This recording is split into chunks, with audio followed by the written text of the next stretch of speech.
ഞാനിന്നിവിടെ തയ്യാറാക്കാൻ പോകുന്നത് ഒരു മാംഗോ ജാമാണ്. ഇത് വളരെ എളുപ്പത്തിൽ തന്നെ നമ്മുടെ വീടുകളിൽ തയ്യാറാക്കാൻ പറ്റുന്ന ഒന്നാണ്. ഇതിനായിട്ട് എന്തൊക്കെ ആവശ്യമാണെന്ന് നോക്കാം. നല്ല പഴുത്ത മാമ്പഴം 5 കിളിച്ചുണ്ടൻ മാമ്പഴമാണ് ഞാനിവിടെ എടുത്തിരിക്കുന്നത്. ഇതൊരു മിക്സിയിലെ ജാറിലേക്ക് കുറേശ്ശെ ഇട്ട് അടിച്ചെടുക്കണം. എങ്ങനെയാണ് തയ്യാറാക്കുന്നതെന്ന് നോക്കാം. ഇത് തയ്യാറാക്കുന്നതിന് വേണ്ടിയിട്ട് ഒരു പാൻ അടുപ്പത്തേക്ക് വെച്ചിട്ട് അതിലേക്ക് 1 കപ്പ് പഞ്ചസാര ഞാൻ ചേർത്ത് കൊടുക്കുന്നുണ്ട്. ഇതേ അളവിൽ തന്നെ വെള്ളവും കൂടി ആഡ് ചെയ്ത് നന്നായിട്ടൊന്ന് യോജിപ്പിച്ചെടുക്കാം.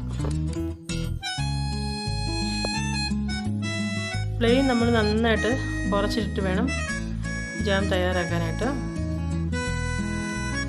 ഇതൊന്ന് യോജിച്ച് വരുമ്പോഴത്തേക്കും ഒരു ചെറിയ പീസ് കറുകപ്പട്ട ചേർത്ത് കൊടുക്കാം.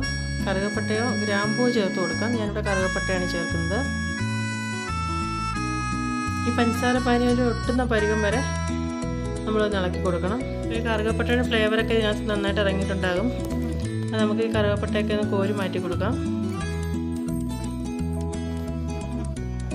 ഇപ്പോൾ ഇതെല്ലാം കോരി മാറ്റിയിട്ടുണ്ട്. ഇനി ഇതൊരു ഒട്ടുന്ന പരുവം ആവുന്നവരെയാണ് നമ്മൾ ഇളക്കി കൊടുക്കേണ്ടത്.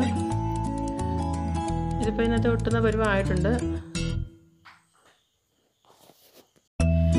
ഇതിലേക്ക് നമ്മൾ അടിച്ചു വെച്ചിരിക്കുന്ന മാങ്ങയുടെ പൾപ്പ് ചേർത്ത് കൊടുക്കാം. ഇതിനായിട്ട് എടുക്കുന്ന മാമ്പഴം നാരില്ലാത്തതും നല്ല പഴുത്ത് മധുരമുള്ളതുമായിരിക്കണം. അത് പ്രത്യേകം ശ്രദ്ധിക്കേണ്ടതുണ്ട്. ഇനി പൾപ്പും ഈ പഞ്ചസാര ലൈനിയും കൂടെ നന്നായിട്ടൊന്ന് യോജിച്ച് വരണം. ഇതിപ്പോൾ എല്ലാം നന്നായിട്ടൊന്ന് മിക്സായി വന്നിട്ടുണ്ട്.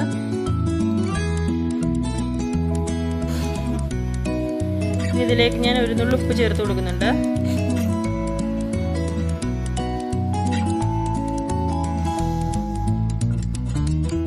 ഇത് കൈയെടുക്കാതെ തുടരെ ഇളക്കി കൊടുക്കണം.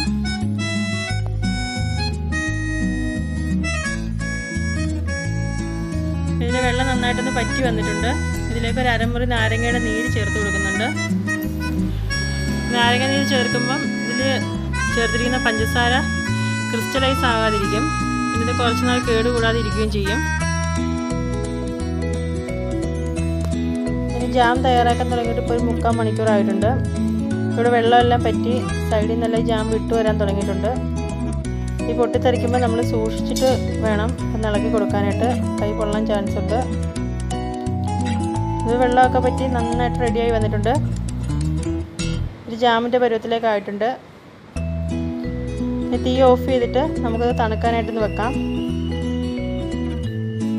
ഇപ്പോൾ ജാം ഇവിടെ തണുത്ത് വന്നിട്ടുണ്ട്. ഇനി നമുക്കിതൊരു ക്ലിയർ ബോട്ടിലിലേക്ക് മാറ്റി കൊടുക്കാം. ഒരു ഗ്ലാസിൻ്റെ ബോട്ടിൽ എടുക്കുന്നതായിരിക്കും നല്ലത്. ഞാനിതൊരു ബോട്ടിലേക്ക് മാറ്റി കൊടുക്കുകയാണ്. ഇതെല്ലാവരും ഇത് വീട്ടിലൊന്ന് തയ്യാറാക്കി നോക്കണം. നല്ല ടേസ്റ്റാണ്. ഒരു ജാം ഇവിടെ റെഡി ആയിട്ടുണ്ട്. ഈ വീഡിയോ ഇഷ്ടമായാൽ ലൈക്ക് ചെയ്യുക, ഷെയർ ചെയ്യുക, സബ്സ്ക്രൈബ് ചെയ്യുക.